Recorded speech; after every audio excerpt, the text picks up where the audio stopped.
Hey friends, good morning and welcome to my Water 18 weekly edition episode number 13. আজ আমার শরীরটা তেমন ভালো নেই বলে ব্রেকফাস্টটা আজ মাই বানিয়েছিল। সো ব্রেকফাস্টে ছিল bread omelette and milk tea. Then আজকের লাঞ্চের থালিটা ছিল পুরোপুরিভাবে ভেজ। আর থালিতে ছিল ভাত, আমার ফেভারিট উচ্ছে ভাজা, আলু পোস্ত আর ডাল, আর সাথে একটুখানি পাঁপড় ভাজাও। দেন মা ইভিনিং এ বানিয়েছিল একটু মিল্ক টি, নিমকি, পাঁপড় ভাজা আর নাড়ু। আর তারপর মাকে আমি বলেই রেখেছিলাম আজকের ডিনারটা আমি বানাবো, আর সেটা দারুণ একটা স্পেশাল আইটেম হবে। আর সেটা হচ্ছে ইন্টারনেটে কুকিং কমিউনিটিতে ঝড় তুলে দেওয়া Aditi রাওয়ের special recipe khagina. And তার সাথে বাড়িতে একটা মালাবার পরাঠার প্যাকেটও ছিল, তো খাগিনার সাথে এটা বেশ ভালোই যাবে।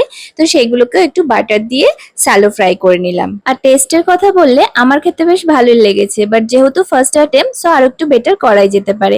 সো আমি এটাকে 8 out of 10 স্কোর দেবো। That's it for today. See you in my next job. Love you friends.